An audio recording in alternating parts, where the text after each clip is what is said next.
자, 그렇다면 우리가 지금까지 두 작품 봤으니까요. 그 다음에 나와 있는 76쪽에 삼포 가는 길을 보도록 하겠습니다. 여러분들 국어는 일주일에 4번 정도 들었을 겁니다. 그러니까 아마 내일 국어가 들었을 확률이 높죠. 5일 중에 4일이 들었을 테니까. 근데 어떤 경우는 국어가 연속 2시간으로 하는 경우도 있더라고요. 뭐 이제 그런 경우는 뭐 3일이 들었겠습니다. 그리고 학교 선생님도 한 분이 다 가르치는 경우도 있고 뭐 A, B 이렇게 나눠서 가르치시는 그런 경우도 있어요. 학교마다 다 다르기 때문에 뭐 어떻게 될지는 내일 가서 보시면 되겠습니다. 뭐 시간표가 나오긴 나왔어요? 네. 그럼 그 임시 시간표인가요? 그러겠죠. 그럼 내일 그거 들었어요? 네. 아, 너는 들었고 다른 학생들은? 전 몰라요. 아, 시간표 없이 그냥 가는 거예요 무조건? 아니, 집 가서 봐야죠. 아, 알았어요. 네. 선우는? 저 몰라요. 또 집 가면 압니까? 왠지 모르는 것 같은데? 내 학교 가는 거 알아? 아, 예, 알겠어요. 자, 삼포 가는 길이라고 하는 작품을 보도록 할 건데요. 황석영의 작품입니다. 나름 유명한 사람이에요. 이 글은 1973년에 나온 작품입니다. 그럼 여러분들이 어떻게 생각하셔야 되냐면 우리나라에서 문학사에서 1970년대는 크게 두 가지 이야기를 많이 꺼냅니다. 손가락을 자 조심해야 되겠죠. 첫 번째, 일단은 정치적으로는 어떤 상황이에요? 70년대가 혼란. 맞아요. 대통령이 누구죠? 이승만 야, 아니야. 70년대인데 박정희. 박정희죠. 네. 이승만은 60년에 이미 하야했어. 그리고 바로 쿠데타 일으켜가지고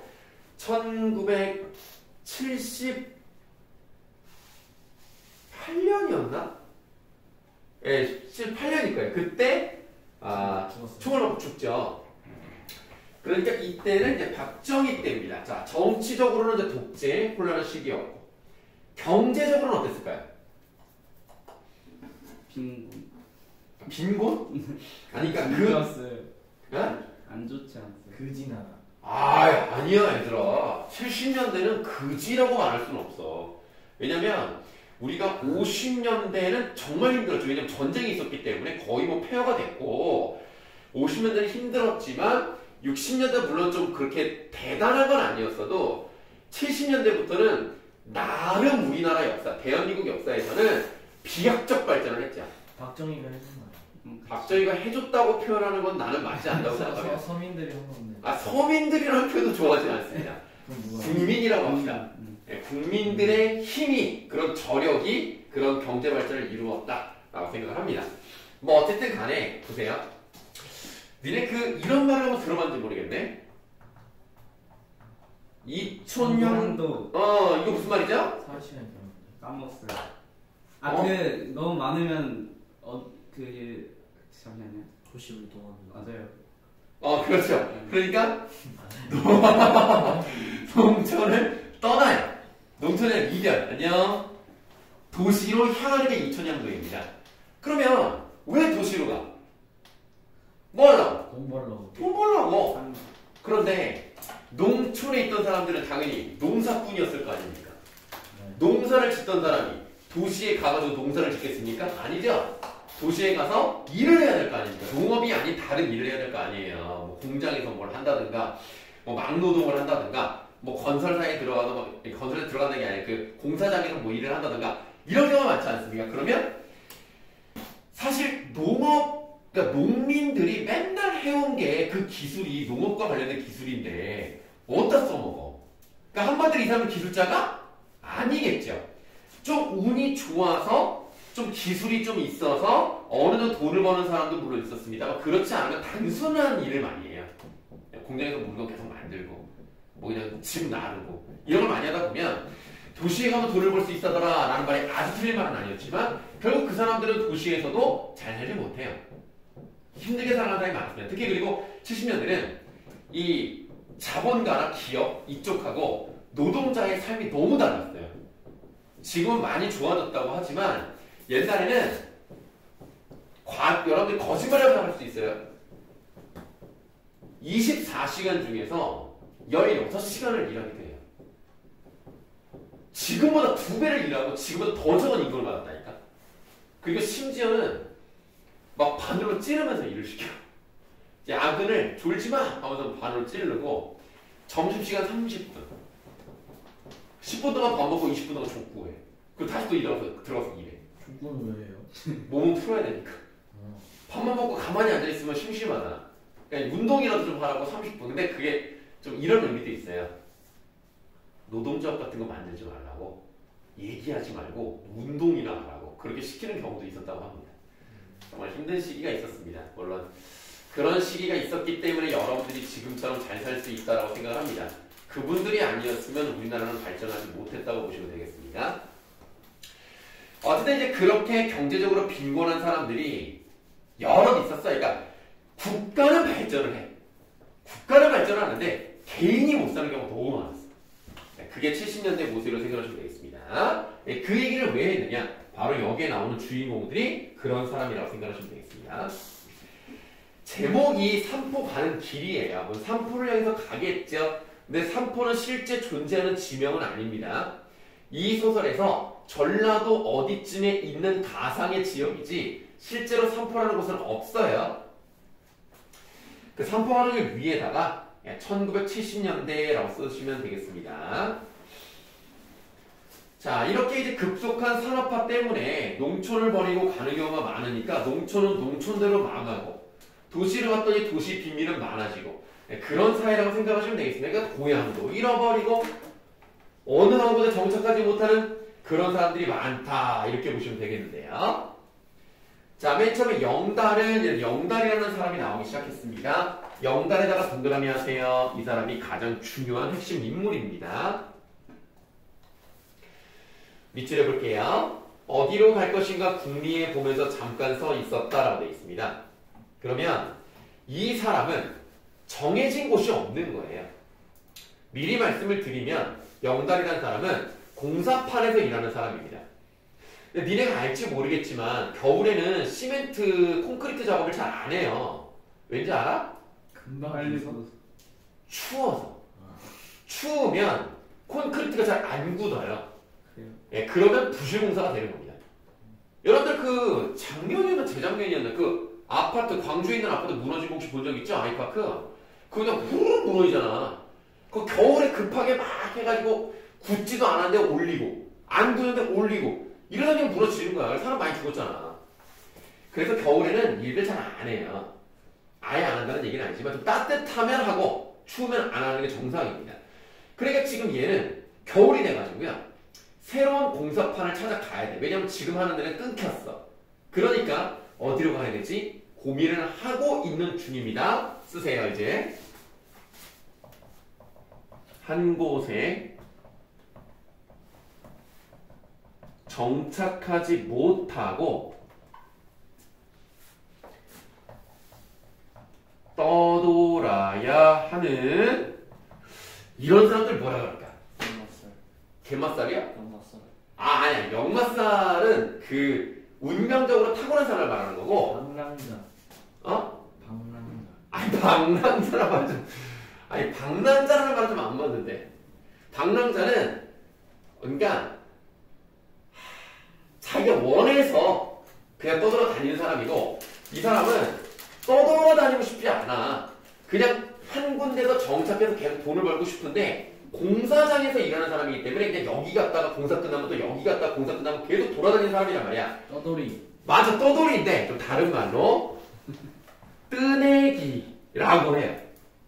뜨내기는 여기다가 뜨고 저기다가 또 뜨고 이래서 그러니까 떠다니는 그런 뜨내기라는 모습입니다. 영달이는 이런 사람이에요. 그러니까 정해진 직업이 딱히 없어요. 일을 갔다 저리 가서 몇 개월 있다가 또 옮기고 몇 개월 있다가 옮기고 이런 사람입니다. 그러면 이 사람은 좀 막막하겠죠. 자, 그러면 새벽에 앞에다가 이렇게 또 각칭어를 열어보도록 하겠습니다. 이게 또 중요한데 새벽에 겨울바람이 매섭게 불어왔다고 받아보세요. 자, 날씨가 지금 좋아 안 좋아? 안 좋아. 안 좋아, 안 좋다는 얘기는요. 어떤 의미일 수 있냐면 뭐 날씨 안 좋네 이렇게 끝나면 안 돼요. 이 배경이 하는 역할은 여러 가지가 있을 수 있는데 뭐 주제를 암시하거나 분위기를 형성하거나 그리고 지금처럼 영달이라는 사람의 심리가 어떤지 잘 맞아떨어지는 그런 역할을 한단 말이죠. 그래서 이 부분 영달이 처한 현실을 보여주는 배경에 해당이 되는 거예요. 막막한 거야. 어디로 가야 될지 모르겠고 날씨는 추운데 갈 곳은 없고 이렇게 고민하는 그런 모습을 이제 보여주고 있다고 생각하시면 되겠습니다. 밝아오는 아침 햇빛 안에 헐벗은 들판이 드러났고 곳곳에 얼어붙은 시냇물이랑 웅덩이가 반사되어 빛을 냈다. 바람소리가 앞에 다시 한번 값진가로 바람소리가 먼 데서부터 몰아쳐서 그가 섰는 창공을 베면서 지나갔다. 가지만 남은 나무들이 수십여 그루씩 들판가에서 바람에 흔들렸다. 닫아보세요. 안 써도 되죠? 왜? 그냥 배경이니까. 영달이가 어떤 상황인지 얼마나 좋지 않은 상황인지를 배경을 통해서 보여주는 겁니다. 그래서 좀 글을 읽을 줄 아는 사람이라면 영달의 처지가 이렇게 어렵다는 것을 배경을 통해서 보여주는 거구나. 이런 것들은 우리가 모의고사 같은 데서도 나올 수 있기 때문에 이런 배경과 인물이 어떻게 맞아 떨어지는가, 좀 어려운 말로 조응하는가, 이거를 좀 보는 겁니다. 그가 넉 달 전에 이곳을 찾았을 때는 아이고 4개월밖에 일을 못했어. 4개월 가지고는 뭐 일하기가 좀 그렇지. 돈도 많이 못 벌었을 거란 말이야.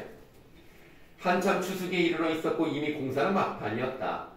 곧 겨울이 오게 되면 공사가 새봄으로 연기될 테고 오래 머물 수 없으리라는 것을 밑줄 그 진작부터 예상했던 터였다. 자, 이쯤에서 우리는 이제 뭐를 볼 거냐면 지금까지 뭐 많이 읽진 않았습니다만 나라는 사람이 나와야 안 나와요? 안 나와요. 그럼 적어도 몇 인칭은 아니라는 겁니까? 1인칭. 1인칭은 아니라는 얘기야. 그 영달 이렇게만 나왔어. 그럼 몇 인칭이야? 3인칭. 3인칭이야. 자, 3인칭인데 3인칭 서술자가 작품 밖에서 이 사람의 심리를 다 알고 있어. 영달은 진작부터 예상을 하고 있었다는 걸 알고 있어. 자, 그렇다면 서술자가 이렇게 이분의 심리를 잘 설명해 준다? 이런 시점 뭐라 그러죠? 3인칭. 3인칭? 작가 시점. 아니 3인칭 작가라고 하면 안 돼. 모든 걸 다 알고 있어. 모든 걸 다 알아. 서술자 시점. 아니 서술자를 뭐어? 전지적. 3인칭 전지적 작가 시점이라는 것을 알 수가 있는 거예요. 전이 무슨 전자일까? 앞전. 아니고요. 전체할 때죠. 좋습니다. 네, 그렇게 말하면 좀 그렇고 온전할 전자입니다. 지자는 뭐겠어요? 쉬운데? 그러니까 지식할 때 그 지가 뭐야? 알 지자죠. 모든 걸 알고 있는 시점이 전지적 작가 시점입니다. 예를 들면 여러분들이 어떤 CCTV를 보는 거예요. 여기 달려가지고 어떤 강의실을 보는 거예요, 밖에서. 그런데 그 사람이 너희들의 모든 걸 다 알아. 너희들의 심리, 빨리 집에 가고 싶다. 두고서 재미없어. 이런 심리를 다 아는 거야. 그렇다고? 진짜요? 왜 대답을 안 해? 약간 떠봤는데 약간 아니지? 자, 그게 전적 작가 시점이야. 그러면 여기는 듣기만 해봐. 그러면 서술자하고 독자의 관계는 가까울까요? 멀까요? 뭐를? 가까워요. 그래요. 왜 그러냐? 다 말해줘. 자, 내가 서술자야. 독자한테 말해줘. 야, 쟤 이런 거 생각한다? 야, 웃기지 않냐? 야, 쟤 이런 거 있다고? 그래. 친하죠? 다시 한번 질문. 그러면 독자와 등장인물의 거리는 가까울까요? 멀까요? 멀어요. 왜 뭐냐? 다 설명해주거든, 옆에서. 서술자가 다 설명해줘. 그래 하면 나는, 독자는 등장인물에게 가까이 갈 필요가 없어요. 다 말해주니까. 그래서 거리가 멀다고 얘기하는 겁니다. 요런 게 가끔 시험에 나와요. 좀 어렵습니다. 자, 아니나 다를까 현장 사무소가 사흘 전에 문을 닫았고 영달이는 밥집에서 달아날 게임만 노리고 있었던 것이다. 이러면 공사장에서 일하면 당연히 밥을 먹어야 되지 않습니까? 밥을 안 먹고 어떻게 일을 합니까? 하루에 8시간, 9시간 일을 하는데. 혹시 그 공사장에 있는 식당을 뭐라고 하는지 알아요? 아마 잘 모르시겠죠? 네. 한바식당이라고 혹시 알아요? 아예 들어본 적 없어? 아이고. 요즘은 한바식당이 없어요. 왜냐면 워낙 그러니까 한식 뷔페가 공사장 근처에 있는 거 혹시 알아요? 공사장 사람들 매일매일 밥을 먹어야 되는데 매일매일 비싼 걸 먹을 수는 없으니까 백반처럼 한 8,000원 정도, 요즘 이제 물가 올랐으니까 조금 싸면 7,000원, 그런데 그냥 대놓고 먹어요. 가서 거기다 뭐 카드를 찍든지 뭐 이렇게 사인을 하든지 이래가지고 나중에 한 번에 돈을 내는 그런 방식으로 공사장 사람들이 밥을 먹는 경우가 많습니다. 네, 지금은 없어졌지만 얘는 한밥집 같은 데서 밥을 먹는데, 얘도 한밥집에서 밥 먹고 돈 내고 밥 먹고 돈 내고 이러진 않아. 왜냐면 지금은 좀 달라졌는지 모르겠는데 옛날에는 공사장에서 일하는 사람들은 다 일당을 받아요. 일을 하면 나중에 줄을 서, 그래서 봉투에도 돈을 받아가지고 가져가는 이런 방식이란 말이야. 계좌에 쏴주는 것도 없어 옛날에. 그래서 이런 한밥집에다가 외상처럼 걸어놓고 한 달에 한 번씩 돈을 내는 방식으로 간단 말이야. 근데 얘는 도망갈 생각을 하는 거야. 그래서 자기도 일 안 할 거니까 도망가야지 라고 생각하는데, 그렇다고 해서 이 사람이 나쁜 사람이다, 범죄를 저질렀다 이렇게 생각하시면 안 되고요. 그냥 가난한 사람이다 정도로만 이해하시면 되겠습니다. 누군가 밭고랑을 지나 걸어오고 있었어요. 자, 또 다른 인물이 나타나기 시작했어요. 해가 떠서 음지와 양지의 구분이 생기자 언덕의 그림자나 숲의 그늘로 가려진 곳에서는 언흙이 부서지는 버석이는 소리가 들렸으나 해가 되기 쪼인 곳은 녹기 시작하여 붉은 흙이 질척해 보였다. 다가오는 사람이 숲 그늘을 벗어났는데 신발 끝에 벌겋게 붙어 올라온 진흙 뭉치가 걸을 때마다 뒤로 몇 점씩 흩어지고 있었다. 그는 길가에 우두커니 서서 밑줄 담배를 태우고 있는 영달이라고 했어. 자, 누군지는 모르지만 저쪽에서부터 걸어오고 있는 사람이 있었습니다. 그 사람은 영다리를 보면서 왔어요. 근데 영다리가 담배를 피우고 있어요. 담배를 피우고. 언제 피울까요? 담배를 언제 피울까요? 밥 먹고. 누가 호영이가 대답했어? 네. 막 그런 느낌을 받았어요? 밥 먹고 나서 막 피고 싶은 막 그런. 들었어요. 아, 들었어요. 난 또 직접 또 경험해본 줄 알고. 깜짝 놀랐네. 너무 잘 알아. 그래도 여러분들 그 밥 먹고 담배 피는 걸 뭐라고 하죠? 그냥 약간 좀. 식구땡. 왜 이렇게 잘 알아? 약간 좀. 아니지? 아니죠. 너무 잘하네. 식구땡. 그러니까 우리가 일반적으로 선생님은 담배를 안 펴요. 그래서 잘 모르는데 그러니까 밥을 먹고 그렇게 담배가 땡기나 봐. 그다음에 이제 뭐 학교 선생님들 또는 학원 선생님들 중에서도 담배 피시는 분이 계실 텐데, 그런 분들도 수업 시간에는 담배를 필 수가 없잖아. 그러니까 수업이 끝나고 바로 막 가서 막 담배를 피고 막 이런 경우들이 많아요. 학교 근처에서 못 피지 않나? 학교 선생님들 담배 다 피지 않아?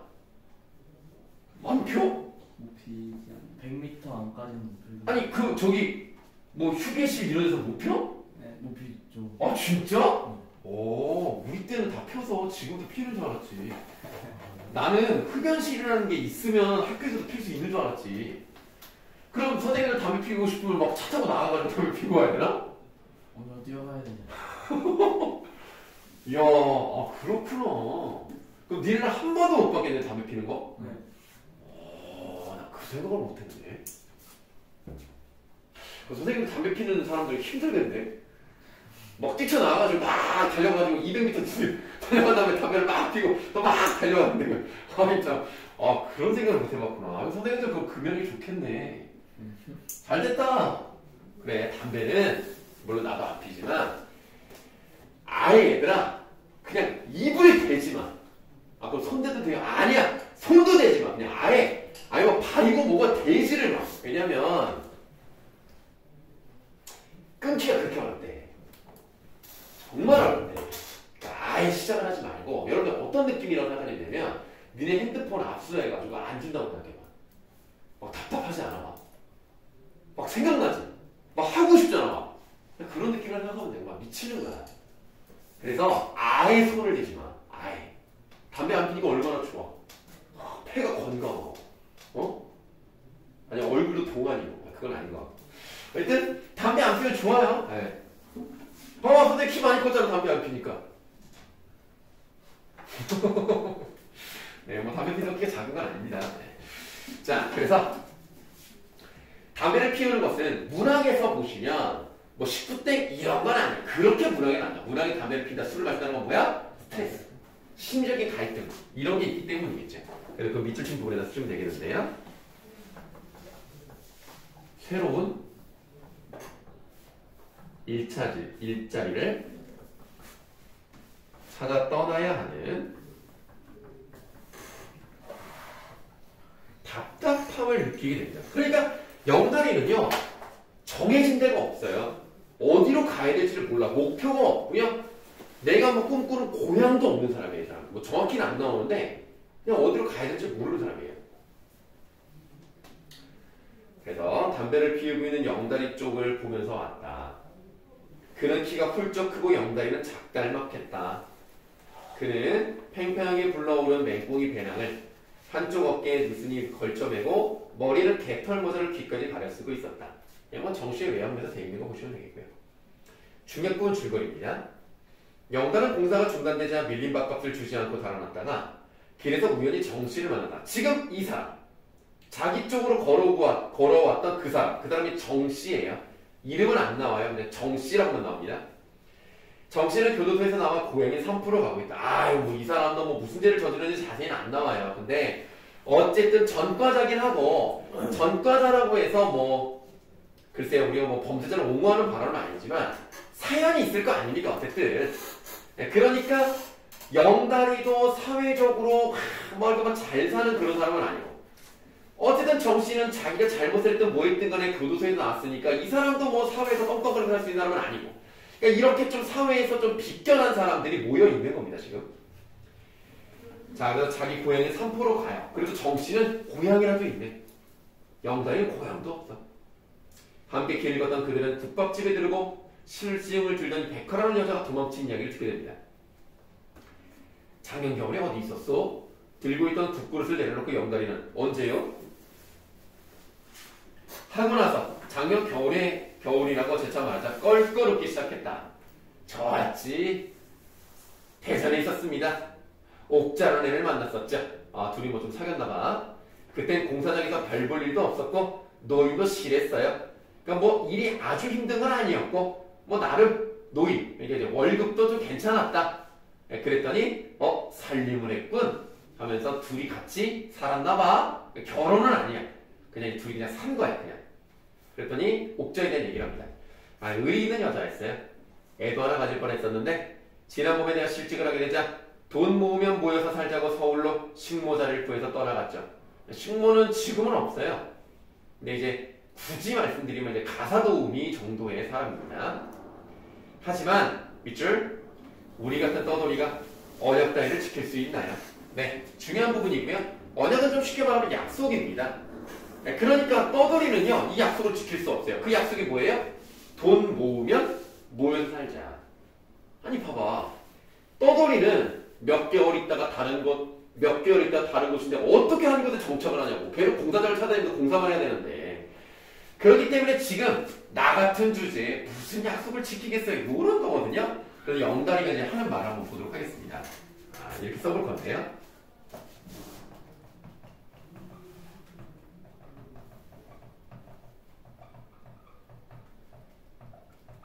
자신이 처한 상황에 대한 질문 던지겠습니다. 스스로에 대해서 스스로를 비하하고 있어요. 막 약간 비꼬는 듯이 비웃고 있죠. 이것을 뭐라고 할까요? 자, 일단은 뒤에 인식이란 말이 들어갈 거고요. 무슨 척 인식, 땡땡 두 글자만 말씀하시면 됩니다. 비관. 뭐라고? 비관. 비관 아니고 스스로를 비웃는다는 말이 들어가요. 낙관은 좋은 거잖아. 낙관은 긍정적으로 본다는 얘기고. 아니, 답을 다 주고 있잖아. 스스로 비웃는다. 자. 자비. 머시? 자비? 아니 자비는 아니지. 자 뭐라고 하냐면 자조적 인식이라고 합니다. 이 말도 많이 나옵니다. 이거는 A급이에요. 알아두셔야 돼요. 스스로를 비웃고 있어. 아유 내 주제 무슨 나 같은 떠돌이가 그런 걸 어떻게 약속을 지키겠어요. 아니면 야 공부 열심히 해서 우리 1등급 받자. 아 제 주제에 무슨 1등급이야 이런 거 있잖아. 그게 자조적인 거야. 할 수 있다 얘들아. 1등급 4% 안에만 두면 되는 거야. 4% 하면 되잖아. 뭐라고 써네? 7명이야? 아 벌써 좀 어렵겠구나. 7명 하면 되지. 우리 학원에 뭐 오늘 한 명 안 왔지만 배우가 3명입니다. 3명? 들어올 수 있잖아요. 7명. 야! 아니 들어오면 되잖아. 아니 나는 뭐가 걱정이냐? 니네가 못 들어갈 걸 걱정하는 게 아니야. 난 다른 학원 애들이 불쌍한 거야. 걔네들은 어떻게 1등급 받을 수가 없어. 물론 뭐 4명은 받을 수 있겠지만 뭐 얼마나 안타까워. 나 그게 안타까운 거지. 여러분들 뭐 들어갈 수 있습니다. 특히 혁진이 어때? 계속 한 명밖에 없잖아. 니네는 저기 혹시 몇 명이냐 전교생? 82명 180. 180명대였어. 그 정도? 180. 그냥 180을 계산하면 4를 곱하면 7명이네 얘네도. 아휴 7명 중에 1명. 하면 되는 거죠 뭐. 안 틀리면 되는 거 아닙니까? 아니 5개 중에 하나 제대로 고르면 되는 거 아닙니까? 문제가 25문제라고 치면 5분의 1의 확률을 5의 25 제곱분의 1 그 확률을 뚫으면 되는 거 아니에요? 이거 다 만든 거예요. 뚫으면 되지. 자, 그래서 자조적인 인식이고요. 밤에 혼자 자다가 일어나면 그 일 때문에 남은 밤을 꼬박 세우는 적도 있습니다. 정씨는 흐려진 영다리의 표정을 무심하게 쳐다보다가 창밖으로 고개를 돌리고는 조용하게 말했다. 사람이란 곁에서 오랫동안 두고 보지 않으면 저절로 잊게 되는 법이요. 여러분들 조금 다른 얘기긴 하지만 혹시 영어 속담 중에서 out of sight, out of mind 라는 말 아십니까? 아니요. 몰라? 네. out of sight, out of mind. 아 그냥 해석해봐. out of sight, out of mind. 사무실에서 벗어나. sight가 시야잖아. 시선. 시선에서 벗어나면 마음에서 벗어나고. 눈에서 멀어지면 마음이 떠난다는 얘기죠. 근데 여러분들 만약에 연애를 하게 되면 너무 오랫동안 안 보면 마음이 멀어질 수 있기 때문에 장거리 연애를 하지 않는 걸 추천합니다. 먼저 학생이니까 뭐 장거리 연애를 해봤자 하겠지만 나중에 어른이 돼서도요 장거리 연애를 하지 마세요. 금방 헤어져요. 힘들지. 그거 매우 야 장거리 연애는 평일에 못 만나고 주말에만 만날 텐데 주말에 만약 무슨 일이 있어서 한 번을 못 만나더라면 2주 동안 못 만나는 거야. 아 그럼 되겠냐고. 장거리 연애를 하지 마. 자 마음에서 그러니까 눈에서 멀어지면 마음에서 멀어지는 거예요. 그렇기 때문에 이 사람이 그런 식의 위로를 하는 거죠. 결국 오랫동안 안 보면 눈에서 멀어지면 마음에서 언젠간 잊을 것이다 라고 뭘 하고 있는 거죠 지금? 위로를 하고 있는 거예요. 위로 아래로. 자 그래서 지금 이 풀에도 뭐가 중요하냐. 지금 만나지 얼마 안 됐거든요. 그런데 이야기를 나누는 과정에서 어때요? 서로 가까워지고 있는 거야. 근데 그냥 가까워졌다고 하면 좀 사귀는 거 같잖아. 그렇게 쓰면 안 되겠지. 뭐라고 해야 돼? 점차 심리적 거리가 가까워진다. 이렇게 표현해야 된다는 거죠. 어딘지 모르나 봐. 거의 11번째 줄이란다. 재무 좀. 뭐라고? 아니요. 사람이란 곁에서 오랫동안 두고 보지 않으면 저절로 잊게 되는 법이요 라고 하는 이 부분에다가 쓰시면 되는 겁니다. 그 위로를 해주고 있죠. 뒤란으로 나가던 뚱뚱이 여자가 호들갑을 떨면서 돌아왔다. 아유 어쩌나 눈이 올 것 같아. 하늘에 먹구름이 잔뜩 끼고 바람이 부는 군. 그럼 혹시 아까처럼 산새처럼 비가 오나? 이놈의 두상이 꼴에 도중에서 가다 말고 돌아올 게 분명하지. 이게 좀 말이 갑자기 나오니까 좀 어려울 수 있는데요. 누군가에게 뭔가를 시킨 거야. 그런데 그놈이 하는 꼬락서리를 보니까 내가 시킨 일을 제대로 못 마치고 도중에도 돌아오겠지? 라는 좀 한탄 이런 걸 하는 거예요. 정씨가 뚱뚱보 여자의 계속될 수다를 막았다. 월출이라는 지역입니다. 그 월출까지는 몇 리요? 한 60리 돼요. 여기서 문제. 60리는 몇 킬로미터일까요? 80. 80킬로미터요? 뭐 이유가 있나요? 아니에요.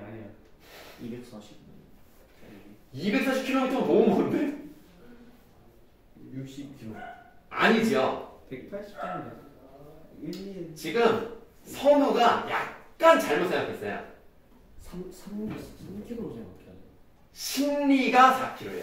아. 신리가 4km이기 때문에 약 24km예요. 정확히는 3,933m입니다. 근데 그건 안 중요하고 우리가 대충 신리가 4km 정도라고 생각하시면 거기다 6을 곱하면 24km죠. 그럼 24km면 우리가 그냥 일반적인 걸음으로 걸면 어느 정도 걸릴까요? 네? 24km면 그냥 일반적인 걸음으로 걸었을 때 어느 정도 걸릴까요? 시간이? 6시간. 6시간 정도 걸려요. 왜냐면 한 사람이 보통 4km 정도로 걷거든요. 조금 빠르면 5km니까 좀 더 빨리 갈 수 있습니다만 대여섯 시간 정도 걸린다고 생각하면 되겠습니다. 네. 죄송해요. 네네. 녹아서 그냥 지금 좀 드시라고요, 애들. 아, 예. 냉장고가 없어갖고. 뭐 녹여서 드셔도 돼요. 예. 자, 먹으렴? 감사합니다. 저한테 그거 드실 줄 어떻게. 맞아, 내가 이거 먹을 줄 어떻게 먹는 거 아니냐? 야, 너 진짜 너무한 거 아니냐, 정말? 자, 먹어. 빨리 자. 선생님 드세요. 왜? 얘 먹는 거 기분 나빠요. 저기 골라. 이거 그래도 이거 먹을까? 아니면 막 나올. 뭐야, 이거 제일 맛없어 나 주는 거 아니야? 아니네. 뭐, 어쨌든 잘 먹을게. 아니, 진짜 니네는 진짜 운이 너무 좋아. 아니, 이 시간만 되면 어떻게 사주시지? 아이, 참. 잠깐만 그럼 먹고 합시다.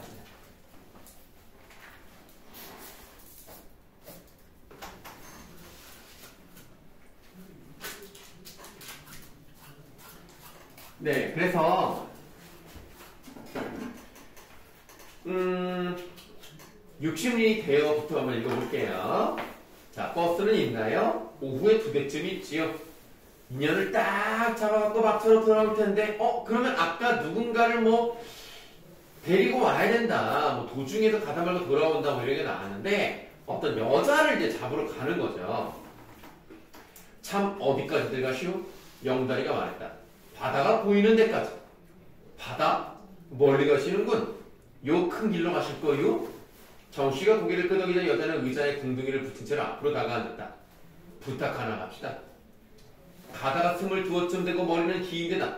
외눈 쌍꺼풀인 개신년을 만나면 케어마도 좀 잡아오시오. 내 현금을 얻다. 10,000원 내리다. 자, 이 당시 70년대 초반이니까 10,000원이 어느 정도 크기인지는 선생님도 모르죠. 선생님 70년대 존재하지 않았으니까요. 10만 원 주잖아요. 근데 100만 원. 선생님이 어렸을 때가 몇 년도라고 말하진 않겠습니다. 80만 어렸을 때 아이스크림이 100원. 100원이에요. 그러니까 스크류바 같은 거, 빠삐코 같은 거 다 100원이에요. 그리고 선생님이 어렸을 때 떡꼬치 있죠? 떡꼬치 떡 7개 들어있는 거 그게 50원이었어요. 진짜 싸죠. 떡볶이 100원에 7개 니네 전통적인 그 초록색 그릇 있지? 거기다가 7개를 딱 해서 오뎅 하나 이런 식으로 해가지고 100원에 팔았어요. 10배 하면 되나? 15배 정도는 해야 되지 않을까요? 70년대니까 뭐 15배, 20배까지도 가능할 것 같습니다. 그럼 한 15만원에서 20만원 정도? 그럼 어쨌든 그 정도를 준다는 거야. 그럼 뭐 여자 잡아오면 이 정도 돈을 버니까 잡아올 수도 있겠죠. 정씨가 빙글에 웃었다. 영다리가 자신이 있다는 듯이 기회주게 대답했다. 그렇게 하시오. 대신에 데려오면 꼭 10,000원 내야 합니다. 내답뿐이요. 예서 하룻밤 푹 먹었다 가시구려. 좋았어. 내다뿐이요가 뭐예요? 응? 내다뿐. 돈을 10,000원을 내는 것 뿐이겠습니까? 다른 것도 더 해드릴게요. 네. 예서가 여기서. 예, 여기서. 자, 그들은 일어났다. 문을 열고 나오는 그들의 뒷덜미에다 대고 여자가 소리 졌다. 머리가 길고 왜는 쌍꺼풀이에요. 잊지 마시오. 해가 낮은 구름 속에 들어가 있어서 주위는 누런 색안경을 통해서 내다본 것처럼 뿌옇게 보였다. 바람이 읍내 신장로 한복판에서 회오리 기둥을 곤두세우고 있었다. 그들은 고개를 쳐박고 신장로를 따라서 올라갔다. 영다리가 담배 한 갑을 샀다. 밑줄 들판을 스치고 지나가는 바람소리가 날카롭게 들려왔다. 아까 우리 필기했던 부분이랑 비슷한 부분인데요. 정리만 해서 하나 써보도록 할게요. 황량하고 스산한 분위기는 계속 이루어지고 있죠.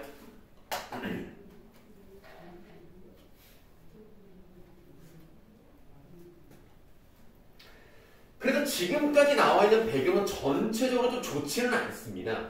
좋지는 않은데 그들이 마을 외곽의 작은 다리를 건널 적에 성긴 눈발이 날리기 시작하더니 허공에 차츰 흰색이 빡빡해졌다. 눈이 좀 많이 내리기 시작했다는 얘기죠.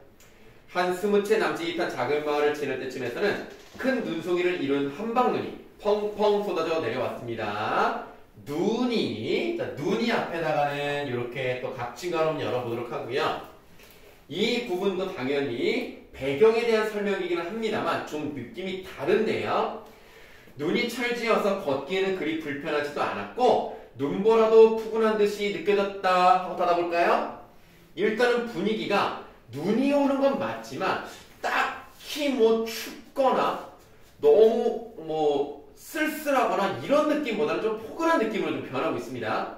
또 그들의 모자란 머리카락과 눈썹에 내려앉은 눈 때문에 두 사람은 갑자기 노인으로 변해버렸다. 도중에 그들은 옛 원님의 손덕비를 세운 비각 앞에도 잠깐 쉬어가기로 했다. 그 앞에도 신장로가 두 갈래로 갈라져 있었던 것이다. 함사판에 페인트로 쓴 이정표가 있긴 했으나 녹이 슬고 벗겨져 잘 알아볼 수도 없었다. 그들은 비각 처마 밑에 웅크리고 앉아서 담배를 피웠다. 정씨가 하늘을 올려다보며 감탄했다라고 했으니까 당연히 그 다음에 나오는 대사는 정씨 대사라는 걸 알 수가 있겠죠. 그런데 야! 그래서 또 한 번 각진가로 열어보세요. 야, 그놈의 능송이 탐스럽기도 하다. 풍년 들겠어. 아주 닫으면 안 돼. 따옴표가 끝났죠. 그러면 한 사람의 대사가 끝났다고 볼 수 있는 겁니다. 그럼 당연히 그 다음 대사는 누구라고 봐야 돼요? 다른 사람.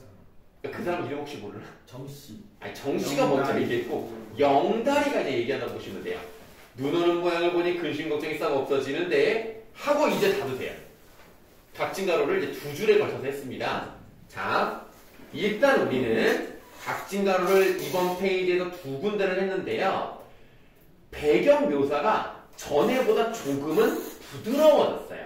그래서 이것은 어떤 것을 의미할 수 있냐면, 자, 서로의 처지에 공감하는, 그러니까 서로 이제 어려운 처지다라는 것을 알게 되었고, 서로에게 위로도 권해줄 수 있는 이런 사람이라면, 이런 서로의 처지에 공감하는 인물들과 그 다음에 아름다운 느낌을 주는 배경을 이렇게도 표현을 해요. 서정적 배경이라고 표현하는데요. 이런 인물들과 서정적 배경이 잘 어우러지고 있기 때문에 조화를 이루고 있다. 이렇게 말할 수 있습니다.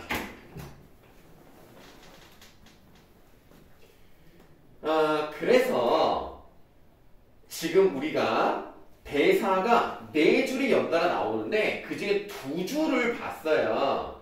그럼 우리가 일반적으로 정씨 대사가 먼저 나왔으니까 두 번째는 영다리, 세 번째는 정씨, 네 번째는 영다리, 이런 식으로 생각해 볼 수 있다는 건데요. 만약에 그렇다면 정씨가 이제 하는 대사를 다시 볼게요. 처음엔 기분도 괜찮았지만 이렇게 오다가 길 가기가 그리 쉽지 않겠는걸? 이라고 정씨가 말했으면 정씨는 좀 걱정이 앞서는 사람이다. 이렇게도 볼 수 있습니다. 자, 그리고 다음에 영다리 대사죠. 까지. 가는 데까지 가고 또 내려갑시다. 이런 걸 보면 영다리는 상대적으로 좀 긍정적이고 아마 해보지 뭐 이런 느낌이기 때문에 둘의 성격이 조금은 다르다 라고 말씀을 드리는 건데, 이거는 따로 필기하지 않는 이유는 선생님은 별로 그런 해석을 좋아하지 않습니다. 근데 왜 굳이 그렇게 말씀을 드리냐면 실제로 문자가 나왔기 때문에 한 번쯤 들어보라는 얘기예요. 그래서 정씨 영달, 정씨 영달 이렇게 봤을 때 정씨가 조금 이거 좀 어떡하지 걱정하는 그런 성격이라면 영달이는 그렇게까지 걱정하지는 하지 않는 그런 성격이 있구나. 이 정도 이제 보시면 되겠습니다. 자, 흰 두루마기를 입고 중절모를 깊숙이 내려쓴 노인이 조심스럽게 걸어오고 있었다. 노인의 모자챙과 접힌 부분 위에 눈이 빙수처럼 쌓여 있었다. 정씨가 일어나 꾸벅하면서 영감님 길 좀 묻겠습니다요. 물으슈. 월출 가는 길이 아닙니까? 저 윗길입니까? 윗길이긴 하지만 제가 있어놔서 이 채는 고개를 말해요. 그래서 이렇게 산을 넘어가야 되는데 그럼 좀 어렵죠. 아무래도 수월치는 않을 거야. 아마 교통도 두절될 모양인데 아랫길은요? 거기는 월출 쪽은 아니지만 고을셋을 지나면 담천이라고 나오지. 영다리가 물었다. 담천에 철도가 났습니까? 다탐하다. 아 그럼 감천으로 가야겠구먼. 정씨가 인사를 하자 노인은 눈이 가득 쌓인 모자를 위로 들어 보였다. 이제 인사하는 거죠. 잘 가시오. 중력 부분 줄거리입니다. 길을 걷다 소나무 숲에서 우연히 백화를 만난 정씨와 영달은 백화 또한 집으로 가는 중임을 알게 됩니다. 그럼 이제 잡아가면 되잖아. 그럼 10,000원 주잖아. 근데 안 잡아요. 세 사람은 기차역에 있는 감천을 향해 동행해요. 이제 함께 갑니다.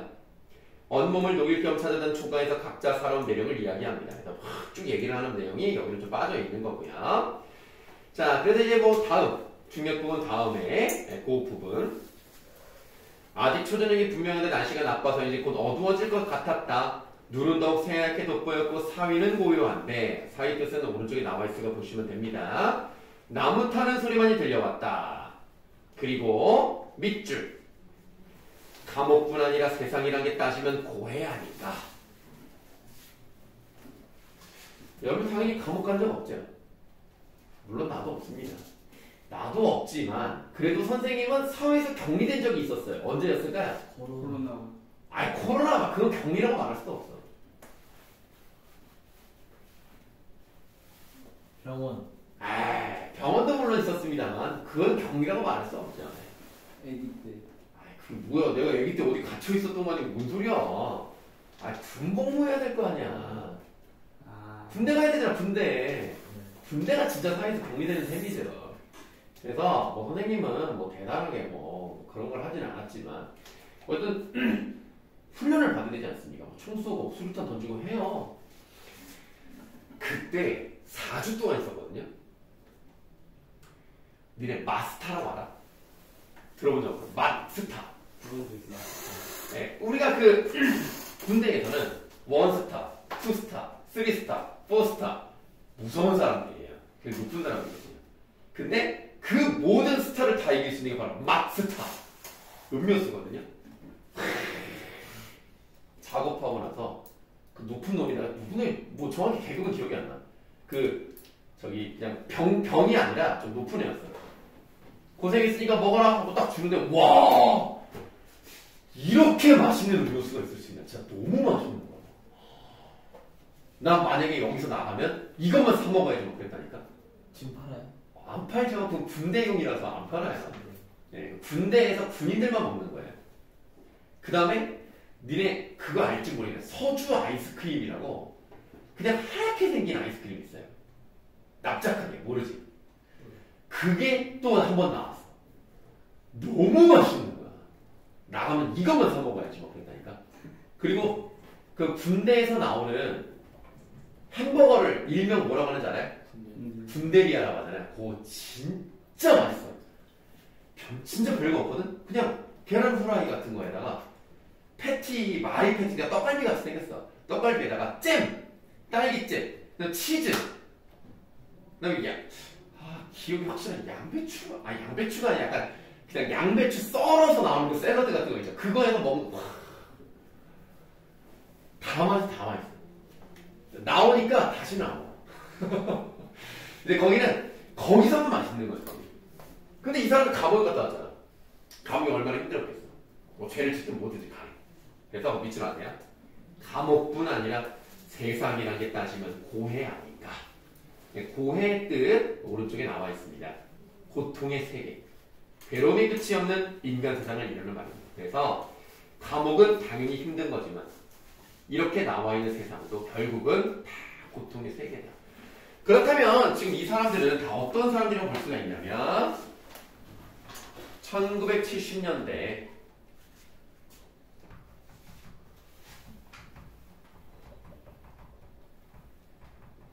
산업화 과정에서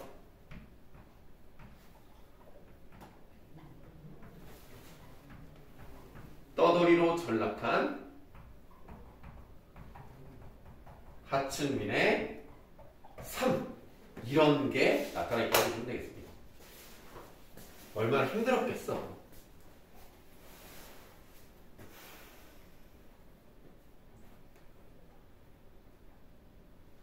네, 그러면 좀 쉬는 시간을 좀 갖고요. 이어서 하도록 하겠습니다.